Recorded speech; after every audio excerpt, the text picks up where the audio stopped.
नमस्कार मित्रांनो, माझ्या नवीन एपिसोडमध्ये तुमच्या सर्वांचं स्वागत आहे। तर आजची जी गोष्ट आहे ही आहे आपल्या वाशी ब्रिजची। आता ह्या ब्रिजवर जी घटना घडली होती ही घटना खरी घटना आहे, पण ही अशी प्रख्यात नाही आहे। ती घटना काय घडली होती मी तुम्हाला सांगतो। ह्या घटनेमध्ये अजय जो कॉलेजला होता त्याचे वडील रिक्षा चालवायचे आणि ज्या दिवशी ती घटना घडली त्या दिवशी अजयचे वडील गोवंडी मार्गे रिक्षाने वाशीला येत होते रात्री 12:30 वाजता, कारण ते राहायला घनसोलीला होते। आता वाशीचा तो ब्रिज तेव्हाचा ब्रिटिशकालीन होता, म्हणजे एकच ब्रिज, एक वाशीचा ब्रिज होता आणि एक कलव्याला ब्रिज होता।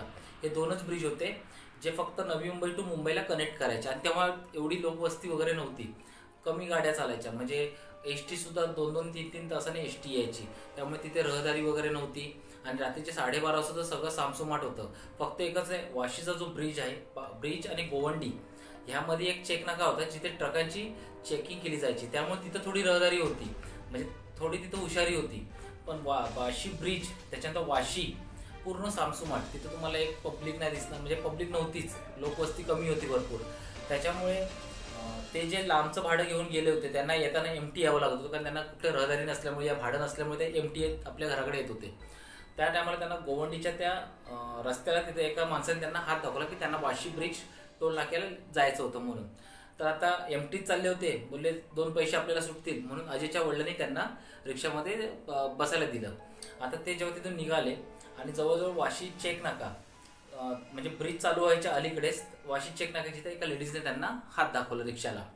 जसं रिक्षा म्हणून तिने आवाज दिला, त्यांचं लक्ष गेलं, अजयच्या वडिलांचं जसं लक्ष गेलं तर थोडे ते पण म्हणजे आश्चर्यचकित झाले की एवढ्या रात्रीची कोणती बाई, म्हणजे बाई एकटीच उभी आहे रात्रीची, तर थोडं त्यांना शॉक झालं। तर ते मागच्या पॅसेंजरला पण बोलले की एवढ्या रात्रीची बाई प्रवास करते, तिला भीती पण वाटत नाही वगैरे, त्यांचं म्हणजे संभाषण चालू झालं। मागचा माणूस पण फक्त हो हो असं, म्हणजे हा नाही, जास्त तो बोलत नव्हता। तर अजयच्या वडिलांना काय वाटलं की ठीक आहे, कस्टमर जास्त बोलत नसतील तर आपण सारखं बोलणं पण बरोबर नाहीये। मग त्यांनी रिक्षा थांबवली आणि त्या लेडीजला सुद्धा विचारलं की कुठं जायचंय। ती बोलली की मला वाशीच्या बरोबर ब्रिजच्या मधोमध, म्हणजे वाशी ब्रिजच्या मधोमधच मला जायचंय। तर त्यांना थोडा डाऊट आला, ते काय बोलले, वाशी ब्रिजच्या मधोमध तिथं काय तुमचं काम आहे, तिथं कसं काय आम्ही गाडी थांबवू शकत नाही एवढ्या रात्रीची?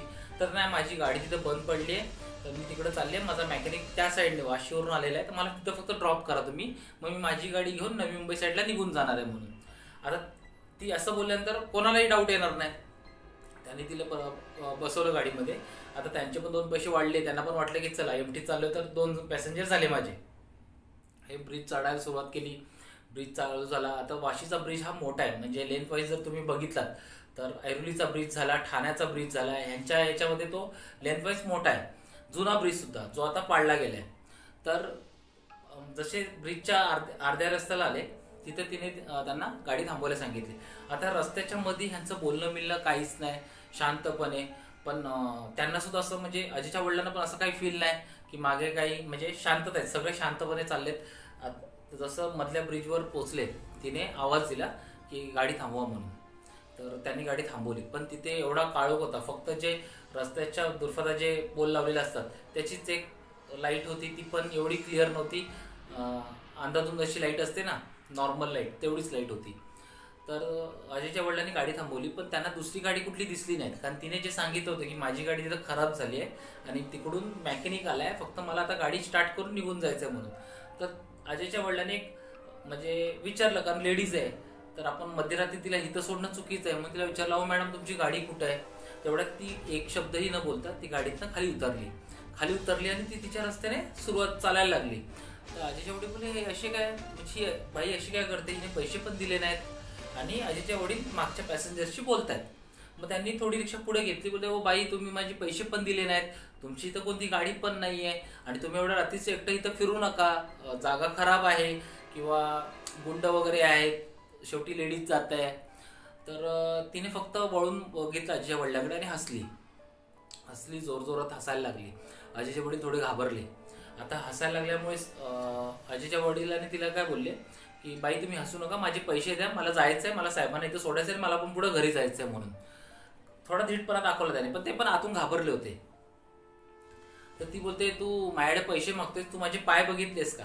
जेव्हा ते अजयच्या वडिलांनी तिच्या पायाकडे बघितले, तिचे पाय पूर्णपणे उलटे झाले होते. म्हणजे आपले जसे पुढे असतात ते पूर्ण पाय तिचे असे उलट्या साईडला झाले होते. हे बघितलं तर अजयच्या वडिलांना घाम फुटला. त्यांनी 1 ना 2 क्षणाचा विलंब करता रिक्षा आपली जोरात सोडली आणि जोरात रस्ता क्रॉस करतायत. त्याच्यामध्ये ते बोलले की साहेब तुम्ही बघितलं का ती बाई कशी होती, तिचे पाय बघितले का? जेव्हा मी रिक्षा थांबवली तेव्हा माझ्याशी व्यवस्थित बोलली, तुम्ही पण ऐकलत ना? तर हो. मागचा पॅसेंजर फक्त म्हणजे त्याला काही फरक नाही पडलाय, तो फक्त हो नाही एवढं त्याचं बोलणं चालू आहे. तो नाही साहेब बघितलं का तुम्ही, ती कोण होती? बाबा मी घाबरलो, मी आता काही रात्रीचा कधी येणार नाही, चुकी झाली माझी, मी एवढ्या रात्रीचा इथून चाललोय, आता ह्याच्या पुढे कधीच मी लांबचं भाडं घेणार नाही. आणि टोल नाका आला, टोल नाक्याच्या अलीकडेच त्याने सांगितलं की तुम्ही तर रिक्षा थांबवा. मग त्याने थांबवलं आणि अजयच्या म्हणजे साहजिक आहे, माणुसकीच्या दृष्टीने माणूस बोलतोच ना की मी तुमच्याशी एवढा वेळ बोलत होतो, जी घटना घडली आणि तुम्ही माझ्याशी काहीच बोलले नाहीत. म्हणून अजयचे वडील फिरले नाही, त्यांना बोलत होते गाव साहेब तुम्ही बघितलं का, त्या बाईला बघितलं का, तुम्ही माझ्याशी पण बोलत नाहीत नीट, मी तुम्हाला एवढं सांगतो एक माणुसकीच्या दृष्टीने तरी माझ्याशी तुम्ही बोला ना. तर तो त्याच्याकडे बघितला आणि त्याच्याकडे हसायला लागला. हसला आणि त्याला म्हणतो तू त्या बाईचे पाय बघितलेस, तू माझे पाय बघितलेस का? म्हणून अजयच्या वडिलांनी रिक्षात वाकून त्याचे पाय बघितले तर त्याचे सुद्धा पाय उलट्या साईडला होते. अजयच्या वडिलांना काहीही कळलं नाही. तिथंच ते एकदम चक्कर आल्यासारखी त्यांना झाली आणि तो माणूस तिकडनं गायब झाला. जसा गायब झाला अजयच्या वडिलांना जसं स्थिर झाली, म्हणजे ते चक्कर त्यांची जरा थांबली, तशी त्यांनी रिक्षा जोरात मारली, कुठेही थांबवली नाही, घराकडे आले. घरी आले, पूर्ण जी परिस्थिती होती झालेली घटना जी घडली होती ती पूर्णपणे त्यांनी आपल्या बायकोला सांगितली. आता बायकोला सांगितल्यानंतर आणि ते खूप घाबरले होते आणि ते झोपले तर त्यांच्या बायकोने त्यांच्या चेक केलं, अजयच्या आईने चेक केलं तर त्यांना ताप वगैरे आला होता. आता हे जवळजवळ महिनाभर ते तापाने फणफणले होते, ते बरे होत नव्हते, आजारातनं ते उठत नव्हते, ते खूप घाबरले होते. कारण त्यांनी फर्स्ट टाइम 2 जणांना असं बघितलं. ही घटना एवढी विचित्र घडली होती की ते ज्यांना पण सांगत त्यांना सुद्धा विश्वास पटत नव्हता. पण त्यांची जी अवस्था बघितली, कारण त्या 1 महिन्यामध्ये त्यांनी ना अन्न पाणी त्यांना गोड लागलं नव्हतं, ते एवढे बारीक झाले होते, म्हणजे एवढे अशक्त झाले होते की लोकांना वाटत होतं की काहीतरी माणूस घाबरलाय, जसं घाबरतो त्या हिशोबाने घाबरला वगैरे असेल, होईल बरा म्हणून असं सगळ्यांनी हे केलं. आता ह्या गोष्टीला जवळजवळ 7-8 महिने उलटले. 6-7 महिने उलटल्यानंतर अजयचा मित्र नितीन हा तिथेच गोवंडी साईडला राहायला होता. तर तो एका पीसीवरून फोनवर त्याच्या मित्राची म्हणजे फोनवर बोलत होता, कारण त्या टायमाला मोबाईल वगैरे नव्हते, पीसीवरून लँडलाईनवर फोन व्हायचे. तर तो त्याच्या मित्राशी बोलत होता. बोलता बोलता नितीनचं लक्ष गेलं अजयच्या वडिलांकडे. ते अजयचे वडील उभे होते म्हणून तो धावत गेला अजयच्या वडिलांकडे. अजयच्या वडिलांना त्याने हाक मारली तर अजयच्या वडिलांना तर बोलला की काका मला ओळखलत का, मी अजयचा मित्र नितीन, आम्ही एकत्र कॉलेजमध्ये आहेत, तुम्ही मला ओळखलत का? आणि अजय पण आजकाल कॉलेजला येत नाही. तेवढ्यात अजयच्या वडिलांनी नितीनकडे बघितलं तर नितीनने अजयच्या वडिलांचा चेहरा बघून घाबरला, कारण त्याच्या वडिलांचे डोळे लाल लाल झाले होते. जसं काही त्यांनी डोळे चोळून एकदम लाल करतात किंवा रडून एकदम लाल होतात तसे डोळे झाले होते. आणि अजयच्या वडिलांनी फक्त नितीनला स्माईल दिली, एक नॉर्मल स्माईल दिली. आणि नितीनला जरा डाऊट आला की एखादेच काका आजारी आहेत किंवा काहीतरी त्यांना डोळ्याला त्रास झालाय की त्यांचे एवढे डोळे लाल लाल झालेत म्हणून. आणि तो परत धावत पीसीओला आला आणि त्याने पीसीओवरून अजयला फोन लावला.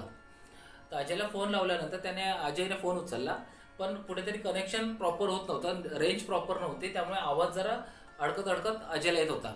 तर नितीनने अजयला फोन लावून विचारलं की अरे अजय, तुझे वडील मला इथे भेटले, गोवंडीला चालेत ते, तर त्यांची तब्येत वाटतं बरी नाही, त्यांचे डोळे भरपूर लाल लाल झालेत. मी त्यांना भेटलं, मी सांगितलं की मी अजयचा मित्र आहे वगैरे, पण ते काय माझ्याशी जास्त बोलले नाहीत. काही झालंय का, काही प्रॉब्लेम आहे का काकांची तब्येत बरी नाही का, त्यांचे डोळे पण भरपूर लाल आहेत आणि माझ्याकडे बघून फक्त ते हसले, बाकी काही ते बोलले नाहीत. तर अजय तिथून हॅलो करत होता. नंतर अजयने परत नितीनला विचारलं की काय तू बघितलंस मला क्लिअर सांग. मग नितीनने परत ही घटना सगळी सांगितली की मी तुझ्या वडिलांना बघितलं, मी हाक मारली पण त्यांचे डोळे खूप लाल लाल झालेत आणि ते माझ्याशी बोलले पण नाहीत, मी त्यांना बोललो मी अजयचा मित्र वगैरे आहे म्हणून. आता हे सगळं बोलल्यानंतर अजय तिथून रडायला लागला जोरजोराने. रडता अजयने नितीनला सांगितलं की तू काय परत तिथं जाऊ नको, तू तुझ्या घरी निघून जा. मग तो अरे नाही पण तुझ्या वडिलांची तब्येत बरी नाहीये, त्यांना दवाखान्यात दाखवावं लागेल, त्यांचे खूप डोळे लाल झाले, ते इथून घरी कसे येतील, आणि तुझी रिक्षा पण तिथे बघितली, तुझी रिक्षा केवढी धुळीन माखलेली आहे, पूर्ण खराब झालेली आहे ती रिक्षा, तिथे मी बघितली आणि काका तिथेच उभे होते रिक्षा बरोबर. तर अजय बोलला की नितीन तू तुझ्या घरी लवकर निघून जा, कारण माझ्या वडिलांना वारून 6 महिने म्हणजे अजयचे वडील त्या घटनेनंतर वारले म्हणजे ते सुद्धा नव्हते ह्या जगामध्ये, ते वारलेत. आणि अजयनेही सांगितलं की माझ्या वडिलांना वारल्यास 6 महिने झालेत, माझे वडील ह्या दुनियेत नाही आहेत. हे ऐकल्यावर नितीन चक्कर येऊन तिथेच पिशवीच्या बूथवर पडला. तो पडला तर पिशवीवाल्याने त्याला उचललं, पाणी वगैरे तोंडावर मारलं आणि त्या पिशवीवाल्याने नितीनला विचारलं की अरे तू फोनवर बोलता बोलता अचानक कसं काय पडलास? तो बोलतो नाही, मला माझ्या घरी सोडा म्हणून. जेव्हा त्याला घरी घेऊन जात होते तेव्हा नितीनने त्या दिशेकडे बघितलं जिथे अजयचे वडील उभे होते. तर त्याने बघितलं तर फक्त अजयच्या वडिलांनी त्याच्याकडे फिरून बघितलं आणि एक अशी स्माईल दिली, एवढी मोठी स्माईल होती की अजयचे वडील नितीनला बघत होते आणि नितीन अजयच्या वडिलांना बघत होता. आणि नितीन परत चक्करून पडला, बेशुद्ध झाला आणि नितीनला त्याच्या घरी घेऊन गेले. तर आता ही घटना जी घडली होती त्यावेळी तो माणूस आणि ती बाई काळवेळ एक आली म्हणून अजयच्या वडिलांना भेटले का? आणि त्याच्या महिन्याभरात अजयचे वडील सुद्धा हे जग सोडून गेले. मग आता काळवेळ नितीनची पण सेम आली होती का? आता नितीन पण 1 महिन्यानंतर जाईल? हा माझा तुम्हाला प्रश्न आहे की नितीनची पण अवस्था अजयच्या वडिलांसारखी होईल का?